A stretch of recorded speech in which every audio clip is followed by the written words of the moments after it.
네, 여러분 안녕하세요. 오늘은 법도깨비 8번째 시간 교통범죄에 대해서 알아보겠습니다. 여러분, 교통범죄가 뭔가요? 우리 지난 시간에 음주운전에 대해서 다뤘는데 음주운전이나 음주측정 거부 역시 교통범죄의 일종이긴 하지만 본질적인 의미에서 교통범죄는 교통사고입니다. 차나 자동차 등의 교통으로 인해서 사람에게 상해를, 물건에게 손괴를 가했을 때 기본적인 우리가 생각하는 교통사고의 범위에 들어오게 되는데 이 전형적인 교통사고가 바로 우리가 말하는 교통범죄의 가장 전형입니다. 교통사고는 기본적으로 과실범입니다. 즉, 내가 교통사고를 내고 싶어서 낸 게 아니라 내 과실로 혹은 상대방의 과실로 혹은 내 과실과 상대방의 과실이 합쳐져서 발생하는 것이 교통사고이죠. 이 역시 역사적인 범죄입니다. 역사적인 범죄. 몇 번째 역사적인 범죄인지 모르겠어요. 생각해보니까 계속 주구장창 반복하는 얘기지만 범죄란 건 인간의 삶과 떨어져서 생각할 수가 없고 특히 교통범죄란 우리가 자동차가 등장한 이후부터 교통범죄가 발생할 것 같지만 사실 그 역사는 훨씬 오래전입니다. 자, 여러분, 자동차가 등장하기 전에 뭐가 있었죠? 그렇죠. 마차가 있었습니다.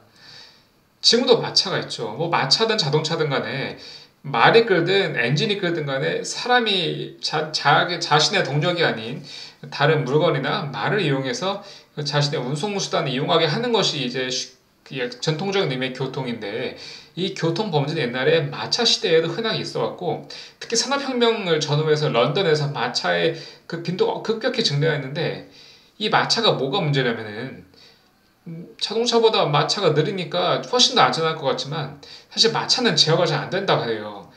그래서 말을 때리면은 이 말이 급하게 또 달려나가지만 이게 아무리 그 뭐라고 하죠? 그 마부라고 하나요? 그 마부가 그 끈을 이렇게 쥐어서 이렇게 우리 강아지 산책할 때 목줄 잡아당기는 것처럼 그 하네스를 잡아당긴다 하더라도 말이 급하게 바로 못 선다고 합니다. 또 말이 가만히 있을 때 이게 말이 뭐한 마리가 모는 마차일 수도 있지만 기본적으로 큰 마차의 경우는 말이 두 마리가 몰았거든요. 그래서 이 마차에 치여 죽는 어린아이들의 비율이 매우 높았기 때문에 이 교통범죄가 과거 산업혁명 시대 영국에서도 가장 문제가 됐던 범죄 중에 하나라고 하더라고요.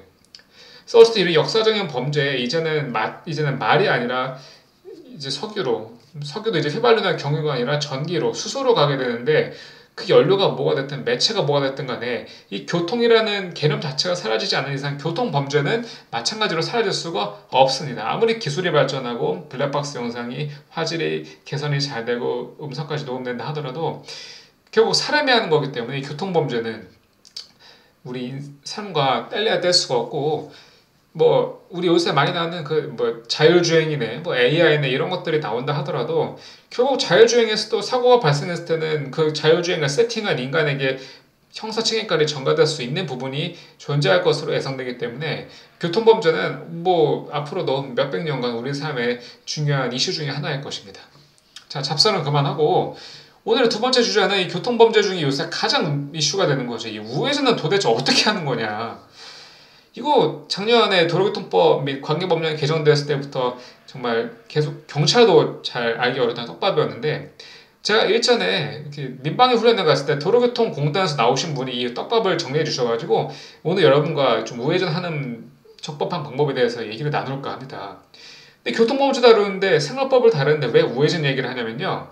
바로 종합보험과 12대 과실 부분 때문입니다. 이게 아시겠지만은 12대 과실에 해당하지 않으면은 종합보험에 가입했으면은 뭐 심지어 사람이 좀 중한 상해를 입는다 하더라도 중상해까지 갈 정도가 아니면은 면책이 돼요.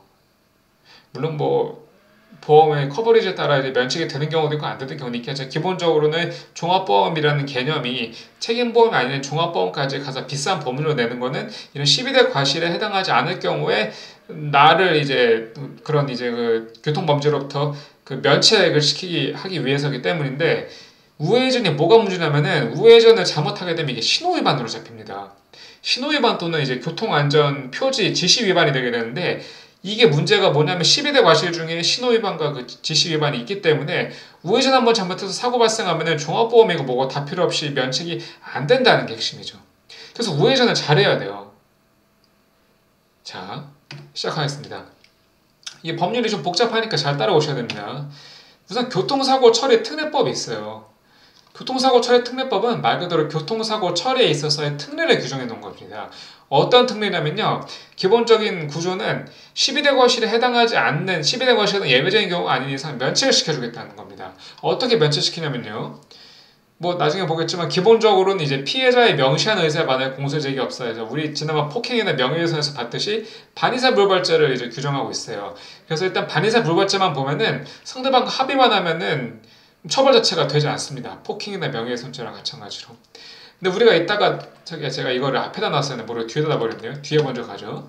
이 4조를 보면은 상대방과 합의를 안 해도 12대 과실에 해당하지 않거나 이런 뭐 중상해가 발생하거나 또는 뭐 계약상의 면책 규정에 해당하는 이 세 가지 예외 규정을 제외하고는 상대방과 합의 안 해도 즉 상대방이 처벌불원 의사가 표시되지 않는다 하더라도 공소를 제기할 수가 없습니다. 그러니까 이게 상대방 합의를 하든가 아니면은 12대 과실 그리고 예외 사유에 해당하지 않는 이상 공소를 제기할 수 없다는 효과는 동일합니다. 자, 다시 볼게요. 그래서 이 교통사고 처리 특례법 핵심은 너가 운전을 웬만큼 12대 과실까지 이렇게 그런 너의 과실이 중하지 않는 이상 너는 면책이라는 겁니다. 기본적으로 아까도 말씀드린 교통범죄는 일단 기본적인 전제는 다 과실범인데 차의 운전자가 교통사고로 인하여 형법 268조의 죄를 범한 경우에는 기본적으로 처벌이 돼요. 형법 268조가 뭐냐면요. 업무상 과실치상, 중과실 치사상입니다. 근데 여기서 잘 보셔야 되는 게 형법에는 업무상 과실이나 업무상 중과실로 치사, 사람을 죽게 하거나 치상, 다치게 하는 경우에는 뭐 이렇게 5년 이하의 금고도 2천만 원 이하 벌금에 취한다고 하는데 교통사고 처리특례법을 잘 보시면요. 1항은 268조의 특별 규정을 두고 있어서 이제 형법 268조는 똑같지만 2항을 보시면은 업무상 과실 치상, 중과실 치상, 도로교통법 제151조를 죄를 범한 이 세 가지 경우의 하나에 대한 그 특별 규정인데 이 보시면은 죽을 사자가 없어요. 모두 상해에서의 상자만 나옵니다. 이 말은 뭐냐면은 사람이 사망한 경우는 이항에 뭐 공소를 제기가 없어요. 이게 적용되지 않는다는 것입니다. 그만큼 사람의 목숨이 소중하기 때문에 그런 거고요. 그래서 사람이 사망하게 되면 교통사고로 반의사 불벌이고 뭐 종합보험이고 다 필요 없이 공소 제기가 안 되는 효과는 없습니다. 뭐 당연하겠죠. 당연한 말이죠. 자, 도로교통법 제151조는 뭐냐면은 인피가 아니라 물피만 발생한 경우예요. 그래서 다른 사람의 건조물이나 그 밖에 재물을 손괴한 경우, 건조물은 우리가 생각하는 건물이라고 보시면 돼요.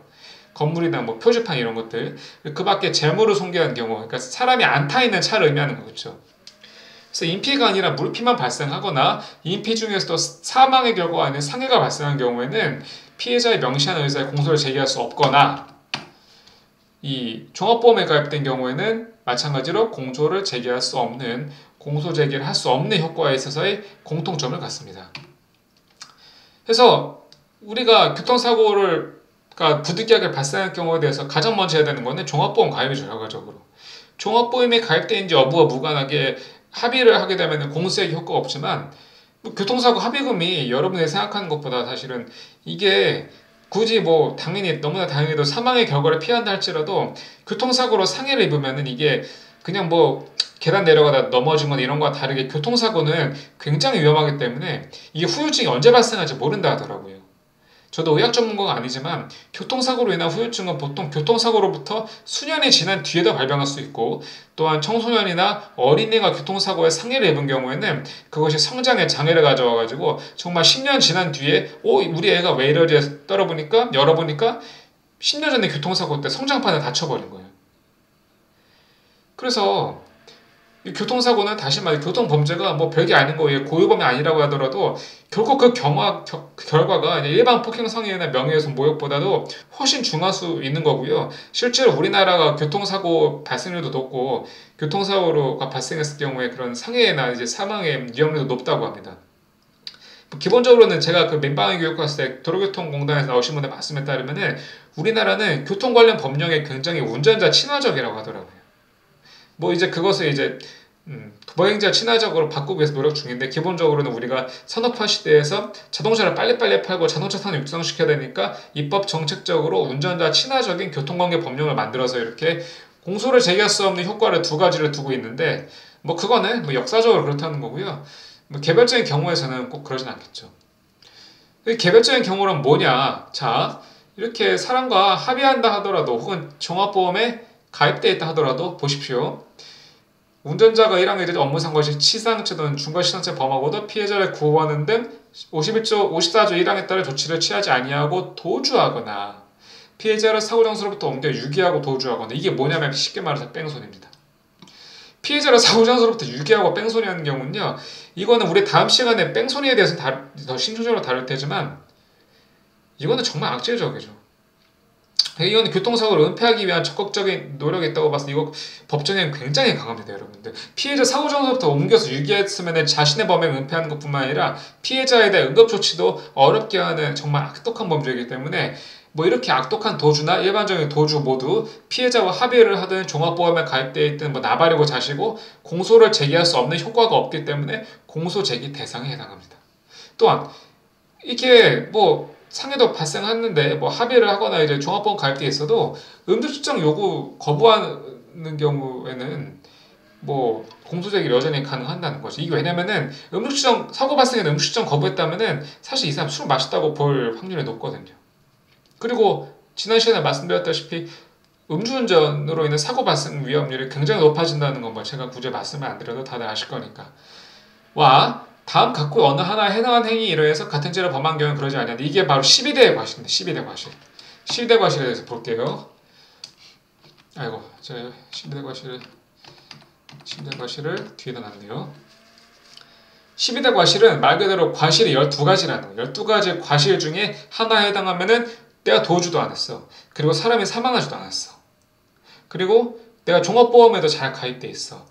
내가 이 모든 요건을 다 충족시킨다 하더라도 12대 과실 중에 하나에 해당하는 경우에는 뭐 합의고 나발이고 간에 공소 제기가 된다는 것이죠. 물론 기소유예가 될 수도 있긴 하겠지만은 적어도 반이상 물어받지 않기 때문에 검사 재량에 따라서 공소 제기할 수가 있고요.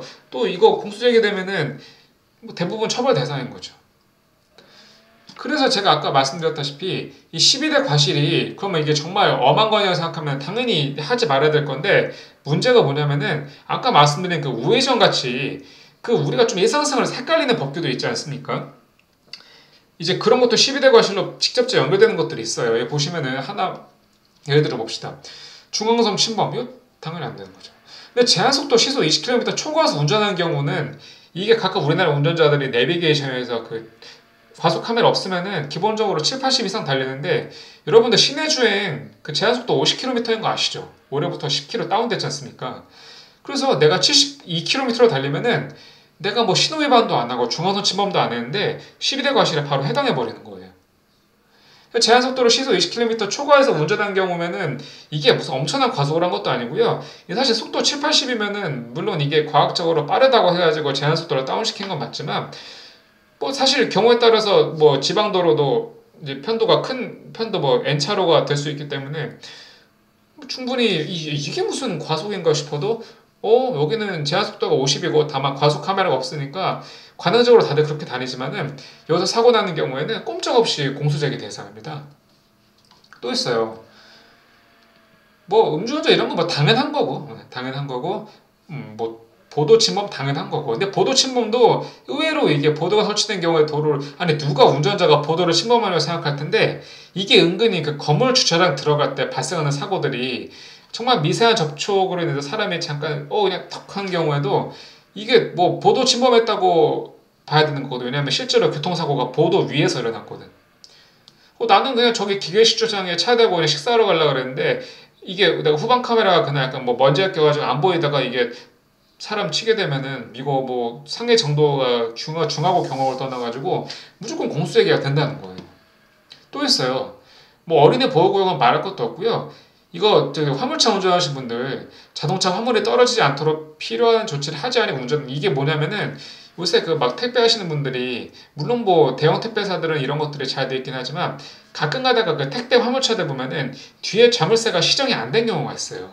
물론 자물쇠가 시정 안 된다고 해가지고 그게 바로 열리는 건 아니지만은 이게 높은 과속방지턱을 지날 때나 약간 요철이 있는 도로를 달릴 때 경우에는 이게 경우에 따라서는 그 자물쇠가 안 잠긴 그 뒤에 화물칸이 열리는 경우도 있어요. 그 열리는 경우가 되면 화물이 떨어지게 되면은 이거 뒤에 오는 차한테는 심각한 그 교통지장과 그 시야방해를 초래할 수 있기 때문에 이거 매우 위험하다 그래가지고 12대 과실에 포함되어 있습니다. 그래서 보시면 이게 화물이 떨어지는 경우에 12대 과실이라는 것이 아니라 화물이 떨어지지 않도록 필요한 조치를 안 했을 경우에, 즉 문이 열리고 안 열고를 떠나가지고 자물쇠로 똑바로 안 잠갔으면, 끈으로 똑바로 안 했으면은 12대 과실에 해당한다는 겁니다. 그래서 화물 하시는 분들은 이게 은근히 많이 걸리더라고요. 또 있어요. 뭐 여러 가지 많습니다. 뭐 철길 건너면 통과하면, 이거는 뭐 요새 이런 곳이 별로 없으니까 크게 문제가 안 될 텐데, 자, 횡단보도에서 보행자 보호의무 위반을 운전한 경우가 굉장히 많이 걸려요. 이게 어디서 걸리냐면은 일단 우회전에서 제일 많이 걸려요. 왜? 우회전할 때 우리가 그 앞에가 전방에 파란불인데 교차로에서 전방에 파란불이면은 내가 우회전할 때 오른쪽 횡단보도가 파란불일 확률이 높습니다. 근데 우리 보시면은 아시다시피 좀 이렇게 뭐 속도 안 멈추고 그냥 천천히 가다가는 뭐 건너오는 사람 없으면 그냥 가버리는데, 가끔 가다가 이제 뭐 사각지대에서 어린애들 튀어나온 경우가 있거든요. 그럼 나는 전방에 파란 신호고 그냥 우회전을 했는데, 이제 내가 거기서 일시정지를 하지 않고 그냥 쭉 달려버리게 되면 횡단보도 보행자 보호의무 위반이 되는 겁니다. 또 있어요. 이 1호가 제일 한데, 이게 보면 신호기가 표시하는 신호 또는 교통정리에서 신호를 위반하거나 통행금지 내용을 하는 위반하지 않는다. 여기서 가장 핵심은 뭐냐면, 통행금지 또는 일시정지를 내용으로 하는 안전표지가 표지하는 지시 이 부분인데, 이게 뭐냐면은 여러분들 그 빨간색 전면등 아시죠? 그 시골이나 밤늦게 그냥 좀 통행료가 약간, 교통이 약간 드문 그냥 조금 이면도로 교차로 가면은 빨간색 등이 전멸하거든요. 여기 아시다시피 그 빨간색 등이 전멸이면은 전방에 차량이 있는지 없는지 여부를 불문하고 무조건 일시정지 해야 됩니다. 자, 일시정지를 내용으로 하는 안전표지, 이게 빨간색 전멸등이거든요. 그러니까 전방에 빨간색으로 전멸되고 있는데 그냥 내가 정말 서행하다가 옆에서 오토바이가 엄청 빨리 와서 나를 박은 거예요. 그래서 오토바이 운전자 크게 다쳤는데, 오토바이 운전자도 당연히 일시정지 안 한 과실이 있고 나도 일시정지 안 한 과실이 있기 때문에 뭐 물론 뭐 상해 여부를 검토해봐야겠지만, 오토바이 운전자가 일단 크게 다쳤기 때문에 꼼짝없이 공소제기 대상에 해당한다는 거죠. 그래서 어두운 밤에 빨간색 전면등, 뭐 어두운 밤에든 밝은 낮이든 간에 뭐 전방에 차량이 있고 없고로 따질 필요가 없는 거예요. 이건 일시정지를 무조건 하라는 거지. 왜냐면은 노란색 전면등은 일시정지 의무가 없어요. 그냥 전방에 오는 차 봐서 조심해서 다니십시오 정도인데, 빨간색 전면등 이거 은근히 안 지키는 분 많고, 이거 저도 잘 지키는지 모르겠어요. 그래서 빨간색 전면등은 그냥 이 습관을 들여야 돼요. 그냥 무조건적인 반사로 그냥 무조건 일단 멈춘 다음에 가세요. 또 있어요. 신호, 여기 또 보면은 쭉쭉 해가지고 통행금지 또는 일시정지를 하는 거니까, 이거는 뭐 이제 일방통행 위반인 경우에도 해당하겠고, 가끔 이제 교통정리하는 경찰 공무원들 수신호하는 경우 있죠. 이렇게 복잡한 사거리에서 교통이 많은 출퇴근 시간에는 경찰 공무원들이 가끔 나가서 그 신호 정리하는 경우가 있는데, 수신호 위반해서 가다 사고 나면은 이거 뭐 수신호가 그 빨간색, 빨간불, 파란불, 노란불 똑같은 거예요. 오히려 어떻게 보면 빨간불, 파란불보다 더 먼저 작용하는 것이 경찰 공무원들의 수신호입니다. 그렇기 때문에 이거 굉장히 조심해야 되고, 나는 이게 별로 엄한 12대 과실에 해당하는지 모르겠는데 다 필요 없어요. 내가 정말 간단한 것도 이 12대 과실의 폭이 굉장히 넓기 때문에 정말 눈 까딱하다가 전과자 되는 거는 이제 금방이기 때문에 항상 방어 운전과 안전 운전 하셔야겠죠. 다시 돌아갑시다. 그래서 이렇게 교통범죄는 피해자의 의사에 반해서 공소제기할 수 없거나, 아까 보시면은 이 종합보험에 가입한 경우에는 공소제기할 수 없는데 그 예외가 세 가지가 있다. 중요한 거는 3조 2항 단서 12대 과실. 12대 과실은 굉장히 이제 범위가 넓고, 또 보십시오. 피해자가 신체 상해로 인해서 생명에 대한 위험이 발생하거나 불구가 되거나 불치도나 난치의 질병이 생기고, 이게 뭐냐면은 중상해예요. 중상해. 상해가 더 심한 정도가 중상해인데, 단순히 크게 다쳤다는 정도가 아니라 생명에 대한 위험 발생, 언제 죽을지 몰라, 불구가 됐어요, 다리 하나 잘렸어요, 불치도나 난치의 질병이 생겼어요. 뭐 제가 뭐 의학 전문가 아니긴 하지만 불치도나 난치의 질병이 교통사고로 충분히 생길 수 있는 것이고, 이게 뭐 단순히 크게 다쳤다는 정도가 아니라 이 정도쯤 되고는, 특히 뭐 이제 아마도 신체 기능에 장애가 생긴 경우가 해당하겠죠. 신체에 장애가 생긴 경우에는 교통사고 처리 특례법에 따른 이제 특례 규정에서 뭐 보험가입이고 뭐 합의고 나발이고 무조건 공소제기 대상에 해당한다고 보고 있습니다. 이게 어떻게 보면 사망과 똑같은 거죠. 또 있습니다. 보험계약 또는 공제계약이 무효되거나 해지되거나 계약상의 면책 등으로 인해서 쭉쭉해서 보험금 또는 공제 지급이 없어진 경우, 이게 어떤 경우냐면요. 그 택시 운전사들은 이제 택시 공제조합이 따로 있는데, 가끔 가다가 그 뭐 면허가 조금, 택시 면허가 좀 문제가 있는데 택시 하시는 분들의 경우에는 공제조합에서 당연히 커버를 안 해줄 거고, 렌터카 같은 경우도 말이죠. 그 렌터카 사업자가 지켜야 될 그런 의무 규정들이 있어요. 보시면. 근데 이제 우리가 약간 이상한 좀 약간 사설이고 조금 불량한 렌트카 쓰면은 그 렌트카 공제조합에서 그 커버를 안 해주기 때문에 제주도 놀러 가는데 이상한 사설 렌트카 싸다고 썼다가 사고 났을 때 전과자 되는 겁니다. 그것뿐만이 아니에요. 계약상의 면책 규정 등으로 인해서 보험회사, 우리가 그냥 비싼 돈 내고 삼성화재, 현대해상 가입했는데 그 중에서 면책 규정이 분명히 존재해요. 뭐 여러 가지가 있죠. 여러분 그거 아세요? 이거 가끔가다 약관, 그 보험에서 약관 잘 보면은 그 안전벨트 안 한 거 있지 않습니까? 안전벨트 안 하거나 운전 휴대폰 보다가 사고 발생했을 때는 아시다시피 안전벨트 안 하거나 운전 중 휴대폰 보는 거 과태료 대상이잖아요. 그러니까 이건 법에서 분명히 금지하고 있는 건데 이런 것들을 면책 사유로 규정하는 경우가 있어요. 그래서 뭐 가끔가다 귀찮다고 그냥 안전벨트 이렇게 뭐 공업사가 가지고 안전벨트 이거 띡띡 소리 안 나게 바꿔버리고 안전벨트 안 하고 다니시는 분들 많은데, 안전벨트 안 하고 다니다가 사고 나면은 여태까지 내가 비싸게 부은 보험료고 뭐고 다 필요 없는 건데, 이 면책 규정에 해당하는 경우에는 뭐 답이 없어요.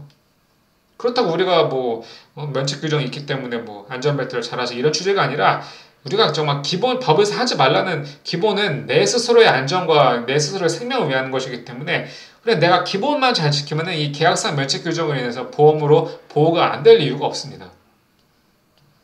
자, 좀 더 깊숙이 들어가 볼게요. 이제는 그 12대 과실 중에 아까 말씀드린 그 우회전 방법을 좀 말씀드리겠습니다. 이게 횡단보도에서 보행자 보호 의무를 규정한 것이 도로교통법 제27조 제1항에 상세히 규정되어 있는데 한번 같이 봅시다. 모든 차 운전자는 보행자에서 보면은 자전거에서 내려 자전거 등을 끌거나 들고 통행 자전거 등 운전자를 포함한다. 반대로 얘기하면은 자전거를 타고 가는 사람은 보행자를 안 본다는 거예요. 그래서 전방에 그 횡단보도가 초록불인데 이제 물론 뭐 초록불에 갔을 때면 신호 위반의 경우가 될 수 있긴 하겠지만은, 이제 신호기가 설치가 안 돼 있는 횡단보도에서 자전거를 타고 가는 사람을 쳤을 때는 횡단보도에서 보행자를 친 걸 안 보고 차 대 차의 사고로 보는 거예요. 뭐 어쨌든 횡단보도 통행구가 있거나 or 통행하려고 하는 때, 이게 뭔가요? 통행하려고 하는 때는 아직 통행을 시작 안 했어요. 교차로에서. 자, 이 교차로죠. 그러니까 여기서 사람이 통행하고 있는 때는 횡단보도 위에 서 있는 경우를 말하고요. 통행하려고 하는 때는 이제 여기에 서 있어서 갈까 말까라고 이제 약간 갈까 말까 신호를 대기하고 있거나, 이게 신호가 전방에 파란불이 되는데 아래 출발 안 하는 경우도 있어. 어떤 경우? 스마트폰 보고 있다가 뒤늦게 출발하는 경우. 이거 보행자한테 잘못을 전가해야 될 것 같지만, 이게 횡단보도 위에서 보행신호에서 보행자는 갑 오브 갑입니다, 여러분들. 그래서 이 사람이 뭐 스마트폰을 보고 있다가 급출발했든 뭐고 나발이고, 횡단보도 신호가 파란불인데 보행자가 보도 위에 있다? 뭐 스몬비고 나발이고 무조건 그 사람을 보호해야 된다는 거예요. 다시, 보행자와 보행하려고 하는 자. 근데 어쨌든 이 보행자가 횡단보도 통행하고 있거나 통행하려고 하는 때 이 두 가지 경우 모두에 보행자의 횡단을 방해하는 위험을 주지 않도록 그 횡단보도 앞 정지선이 설치되어 있는 곳에서는 그 정지선에서 일시 정지를 하여야 합니다. 자, 이게 보이시죠? 이게 그 횡단보도가 있으면요, 이게 횡단보도 앞에 정지선이에요. 이게 무슨 말씀인지 아시겠죠? 그러니까 횡단보도 앞에서는 당연히 서는 거고, 그 정지선이 있을 경우에는 그 정지선 앞에서 더 일찍 서라는 겁니다. 근데 우리 우회전 그렇게 하나요? 대부분 사람들이 이렇게 뭐 전방에 파란불 있을 때 당연히 사람이 있을 때는 안 가는데, 이제 사람이 이쪽 좀 건넜을 때는 여기서 그냥 일시정지 안 하고 이쪽 좀 건넜을 때 여기 사람 없으니까 이렇게 가버린다. 이렇게 그냥 앞에가 빨간불이든 파란불이든 의미가 없이 사람이 아직 건너고 있는데 여기서 그냥 가버리면은, 자, 여기서 중요한 게 뭐냐면은 이게 뭐 가라 마라의 문제가 아니라 서냐 마냐의 문제인 거예요. 다시, 도로교통법 제27조에는 일시정지 하여야 한다고 일시정지 의무를 부과하고 있어요. 그래서 여기서 횡단보도에가 통하고 뭐 사람이 있든 없든 간에 이거를 일시정지를 한번 했으면은 뭐 가도 된다는 겁니다. 그러니까 이게 사람들이 이러면은 뭐 도로교통에 방해가 되고 소통 어떻게 하냐라고 이제 욕을 하지만, 그건 사람들이 잘못하고 있는 거예요. 왜냐면은 다시 하나하나 봅시다. 통행하고 있거나 통행하려고 할 때는 무조건 멈춰야 돼. 무조건. 앞에 신호가 빨간불이든 파란불이든 간에 무조건 일시정지를 해야 돼요. 왜? 왜 일시정지 의무를 부과할까요? 일시정지를 한 번 하면은 교통사고를 예방할 수 있는 확률이 현격하게 올라간다는 거죠. 왜? 일시정지를 내가 귀찮아도 일단 멈췄어. 브레이크 꾹 밟고 속도 0으로 떨어졌으면은 멈추면 비로소 보이는 것들. 멈추면 비로소 횡단하고 있는 보행자는 당연히 보이는 거고 횡단하려 하는 보행자들도 보입니다. 근데 이거를 내 일시정지를 안 하잖아? 일시정지 안 해도 볼 수가 있긴 한데 이게 차가 조그만 속도라도 움직이고 있기 때문에 보행하려고 하는 사람 그리고 뛰어오는 초등학생들을 보길 확률이 낮다는 겁니다. 그래서 이 사람이 여기쯤 건너가고 있을 때 내가 이렇게 일시정지를 한번 했으면은 사실 그대로 가도 돼요. 다시 일시정지 의무를 부과하는 거지 통행 금지 의무를 부과하는 것이 아닙니다. 이거 보세요. 보행자 통행이 끝난 또는 보행자 없는 경우 천천히 서행하라는 건데 이게 서행하는 전제가 뭐냐면은 일시정지를 하라는 거예요. 하라는 거예요. 그럼 어떻습니까? 보행자 보호 의무 핵심은 일시정지를 하라는 겁니다. 일시정지 아까 어디 있어요? 아까 우리가 말씀드린 1호 위반도 마찬가지예요. 적색 전멸등이면은 일시정지를 하라는 겁니다. 그러니까 이제 이 적색 전멸등 일시정지 의무와 이 보행자의 일시정지는 약간 핀트가 다른데 적색 전멸등인 경우에는 전방에 차가 있든 보행자가 있든 뭐 말이 있든 무슨 뭐가 있든 간에 무조건 서야 돼. 예외가 없고 그냥 100%인데 횡단보도 보행자 보호 의무는 전제 조건이 있어요. 모든 경우에 다 서는 게 아닙니다. 다 서는 게 아니고요. 자, 보행자가 횡단보도를 통행하고 있거나 통행하려고 하는 때에 서라는 건데 중요한 게 뭐냐면은 만약에 여러분 횡단보도에 보행자가 무단횡단을 하고 있다면 어떨까요? 어떨까요? 무단횡단을 하고 있어. 그럼 상대방도 신호위반이니까 나는 중과실이 일반 과실로 바뀌는 건가? 경감되는 건가? 아닙니다. 법에 뭐라고 써있나요, 여러분들? 보행자가 횡단보도를 통행하고 있거나 통행을 하는 때라고 써있지 신호에 따라 보행하는 보행자라고는 써있지 않습니다. 결국 무단횡단 보행자도 보호가 된다는 거예요. 뭔 말인지 아시겠죠? 무단횡단 보호자도 보호가 돼요. 이게 물론 예외 규정에 이게 뭐 판례가 과거 판례들이 이제 무단횡단하는 보행자의 경우에는 이제 정말 갑자기 뭐 밤에 새벽 늦게 정말 무단횡단을 급작스럽게 해가지고 막 도저히 멈출 수가 없는 경우를 제외하고는 사실 그냥 횡단보도가 없는 곳에서 무단횡단하는 사람들은 쳐도 이제 과실 없다는 판례가 있는데 중요한 거는 횡단보도가 설치되어 있으면 무단횡단 여부와 무관하게 이 보행자가 있는 경우 또 이제 보행하려고 하는 경우에는 서라는 겁니다. 그래서 어떻게 운전해야 되냐면요. 무조건 서야 돼요. 무조건 서야 되는데 여러분 교차로에서 서기 쉽게 하려면 어떻게 해야 되겠습니까? 천천히 가야죠. 천천히 가요. 결국 핵심 취지는 천천히 운행하라는 거예요. 모든 교통사고 위험은요. 천천히 가면은 그 교통사고 발생 확률이 확 떨어집니다. 근데 천천히 가도록 하기 위해서 어떻게 해야 돼? 사람들 우리나라에서 너무 빨리빨리 하니까 천천히 안 가는 거야. 만국 공통이죠. 누가 천천히 가고 싶겠어요. 차는 왜 만들었습니까? 빨리 가라고 만든 게 차인데. 그럼 어떻게 해야 돼요? 일시정지 의무는 무조건 지켜. 다시 두 가지 경우. 적색 전멸등이 있는 곳 그리고 횡단보도가 있을 때 그 횡단보도가 보행자가 통행하고 있거나 통행하려 할 때 무조건 서야 되는데 여기서 저는 한 발짝 더 나가서 말씀드릴게요. 횡단보도 우회전할 때 횡단보도 있잖아요. 횡단보도 있으면은 보행자 유무를 확인하려고 하지 마십시오. 그냥 서요. 물론 넓은 편도 모유차로 도로에서 횡단보도가 있는데 이제 교차로가 아닌 상황에서 교차로가 아닐 때 횡단보도가 있는데 파란불이면은 그때는 쓰면 안 되겠죠, 당연히. 근데 여기 보면은 어쨌든 다시 봅시다. 횡단보도 물론 이제 그런 경우가 섞여있지만은 교차로에서는 이게 어떻게 될지 몰라요, 진짜. 왜냐면 이게 그냥 아까 말씀드린 편도 3차로 도로인데 교차로가 아니라 쭉 직진도로는 횡단보도가 있는데 차량 지능 신호가 파란불이면은 거기서 무단횡단 사람이 얼마나 있겠어요. 그런 데는 무단횡단 하는 사람들은 자기가 알아. 자기가 무단횡단 한다는 거. 그래서 자기가 알아서 피해가는 경우도 많은데 물론 그렇다고 우리가 뭐 제로의 사고 확률을 담보할 수 없겠지만은 교차로는 진짜 어떻게 될지 몰라요. 특히 우회전하는 경우는 진짜 어떻게 될지 몰라요. 어떻습니까, 여러분? 그냥 교차로가 아닌 곳에서까지는 모르겠는데 폭 좁은 데라든지, 그러니까 사람이 얼마든지 언제든지 사람이 등장할 수 있는 좀 애매한 그런 시장통 같은 곳이나 혹은 교차로에서는 그냥 우회전할 때 뒷차 빵빵거리고 나발이고 무조건 일시정지 하십시오. 그냥 일시정지 해봐야 뭐 크게 차이 안 난다고 하더라고요. 그게. 근데 그 한 뭐 5초도 안 되는 순간에 대해서 내 운명을 바꿔버릴 수 있는 거야. 이거 잘못하면 나 감옥 갈 수도 있다는 거예요. 특히나 막 어린이들 막 이렇게 사망하고 그러면 감옥 안 간다 하더라도 수천만 원, 수억 원의 합의금을 물어줘야 돼요. 자, 여러분 어떻습니까? 일단 무조건 써야 되는데 여기서 우리 한 발짝만 더 나갑시다. 그러니까 보행자가 통행을 하는 사람이 있는지 통행하려 하는 사람이 있는지 여부를 따지기 전에 일단 무조건 교차로에서 쓰는 거 첫 번째. 거기서 한 발짝 더 나가면 어떻게 해야 될까요, 여러분들? 바로 요새는 이게 정말 우리나라 저도 막 저거 하는데 요새는 우회전 할 때도 그 신호등 있어요. 그러니까 이게는 보통 이제 앞에가 뭐 빨간불이든 파란불 이거 보고서 뭐 솔직히 뭐 빨간불에도 뭐 우회전 하니까 뭐 앞에 전방 신호를 대서 우리 우회전 할 때는 신호를 잘 안 보게 되는데 옆 나라 일본만 가보다 하더라도 일본은 이제 우리나라랑 진행 주행방향 반대지 않습니까? 일본은 이제 우리나라 따지면 우회전, 일본은 좌회전인 거죠. 비보호가 안 되는 거예요. 그거 할 때 전방 신호가 적색인 경우에는 좌회전 자체가 금지돼 있어요. 근데 우리는 이제 그렇게 하진 않고 어떻게 하냐면은 요새 이제 정말 교통 많고 사고 발생이 높은 곳에는 우회전 신호등에 따로 설치되어 있는 경우가 많아요.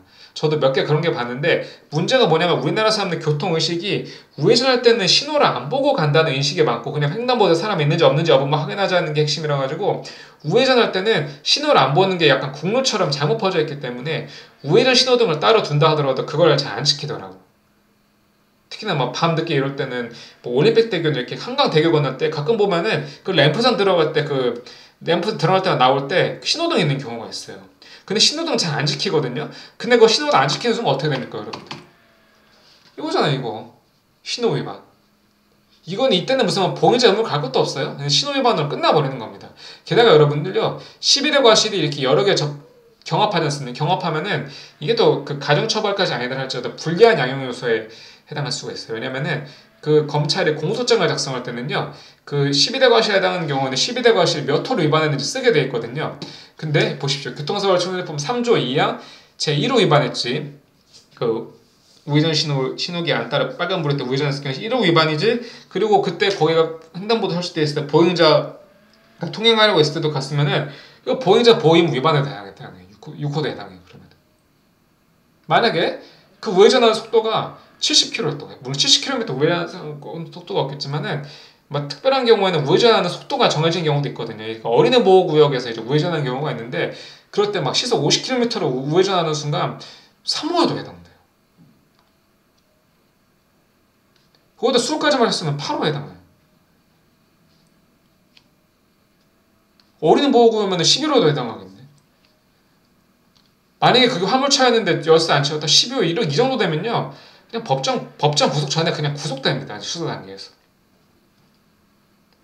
제가 어떻게까지 봤냐면 제가 진짜 이거 방금 말씀드린 케이스를 제가 진짜 봤다니까요, 여러분들. 술 먹고 무면허에 신호 위반했지, 보행자 쳤지, 그 보행자가 어린이지, 근데 그 화물차인데 화물차 뒤에 시정이 제대로 안 돼 있어가지고 달랑달랑했지.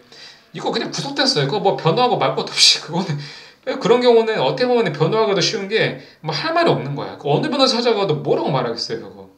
이렇게 명백한데. 자, 다시 이거 교차로에서 우회전할 때는 그냥 무조건 서는 겁니다. 일시정지 하세요. 네, 하시고 그냥 하세요. 뭐 다른 뭐 이견의 여지가 없습니다. 그리고 이제 종합보험 얘기를 좀 해볼게요. 우리가 보험에는 두 종류가 있는데요. 첫 번째가 책임보험이고 두 번째가 이제 종합보험입니다. 그런데 종합보험을 들 때 가끔 가다가 이게 막 대인배상 1이 있고 대인배상 2가 있고 대물배상, 자기신체사고, 자차죠. 무보험차상에 무보험차죠. 이거 보험료 아낀다고 대인배상 투입 무한해서 내리는 분도 계시는데 이거 무한해서 내리는 순간 그 종합보험의 공소제기 안 되게 하는 그 효과가 사라져 버리게 됩니다. 대인배상 원은 의무가입이에요. 의무가입. 이거 자동차 손해배상법에 따른 그 의무가입이기 때문에 이것만 가입하면 책임보험인데 이것마저도 가입 안 하면 자동차 손해배상법 위반이라고 발인제가 성립하긴 하지만 대인배상 2를 무한으로 이거는 선택 여지가 없는 거야. 무한으로 안 한 순간 이거 보험 가입할 때 팝업 뜹니다, 여러분. 그래서 다이렉트로 많이 하시죠. 이거 팝업 떠가지고 이거 무한에서 밑으로 내리면 보험료 아끼려고 그 자동차 교통사고 특례법상 그 공소제기가 안 되는 그 효과를 못 본다라고 친절하게 알려주는데 귀찮아서 넥스트 다음 예 눌러버리는 순간 교통사고 봤을 때 나 종합보험 가입해가지고 돈 10만 원 아꼈는데 그래도 4, 50만 원 냈는데 나 왜 공소제기 되냐 했을 때면은 내가 중대 12대 중과실에 해당해서 그렇게 된 게 아니라 대인배상 투에서 무한을 안 했기 때문에 그래요. 이거 제가 실제로 경험한 사례거든요. 그러니까 근데 이게 사실 뭐 운전면허 할 때 다 나오는 얘기인데 여러분들 이거 잘 보세요. 저는 운전면허 공부할 때 이런 거 본 기억이 안 나거든. 솔직히 저도 몰랐는데 저는 그냥 당연히 처음에 다이렉트로 차 살 때 가입을 이게 당연히 뭐 기본 세팅이니까 그냥 좋은 게 좋은 거더라 다 했는데 그 다음에는 내가 조금 보험료 낮춰보려고 예를 들어서 이렇게 뭐 대물배상은 좀 낮추고 그 다음에 보험료 할증이라고 있어요. 그 보험료 할증이 그 크게 되면 될수록 내가 내야 될 보험료가 적어지거든. 그래서 뭐 그런 거였는데 이거 바꾸려고 하는 순간 뭐 옆에 있는 사람이 너 미쳤냐 이러면서 이제 절대로 이거 무한에서 바꾸지 말라고 했거든. 그래서 대인배상 1, 2가 이게 도대체 무슨 구분인가 하는데 그냥 외우세요. 대인배상 2 무한이고 웬만하면 보험 가입할 때 그냥 그 기본 세팅 따르세요. 그냥 그 뭐 바꾸려고 하지 마. 바꾸려고 하지 말고 일시정지 잘하고 천천히 운전하고 가급적이면은 이게 사고발 구간에서는 대중교통 이용합시다. 그냥 오늘은 다소 조금 일찍 끝났는데 그만큼 이거는 뭐 정말 법이 아니라 상식과 생활의 영역인 거죠. 근데 그래도 우리 뭐 당장 우회전 방법만이라도 우리 나가서 길거리에 사람들 100명 잡고 물어보면 제대로 대답할 수 있는 사람. 그러니까 각양각색이에요, 대답이. 어떤 사람은 보행자가 약간 이제 가려고 했을 때는 이제 절대로 건너지 말라고 하는 사람이 있는데 그것도 틀린 말이지. 왜냐면 일시정지를 했으면은 사람이 어느 정도 건너고 거의 다 건넜을 때, 즉 이미 건너는 사람은 거의 다 건넜고 새롭게 건너려고 하는 사람이 없었을 때는 그냥 사실 가도 돼요. 보행자 신호가 초록불이라 할지라도. 근데 일시정지를 안 했을 때는 뭐 그때는 뭐 따지 없는 거예요. 일시정지 안 했으면 무조건 12대 중과실인 거예요. 이때는 뭐 대인배상 2가 무한이네 나발이네 따질 필요가 없는 거예요. 유튜브 댓글로 궁금한 주제 남겨주세요. 여러분들의 생활법 고민을 덜어드리는 더욱더 개발이 되겠다는 거는 제가 맨날 드리는 말씀이고 다음 시간에는 교통범죄에서 가장 논란이 되고 가장 죄질이 악독한 뺑소니, 도주범죄에 대해서 알아보겠습니다. 오늘도 영상 시청 감사드리고 구독, 좋아요, 알림 설정까지 부탁드립니다. 감사합니다.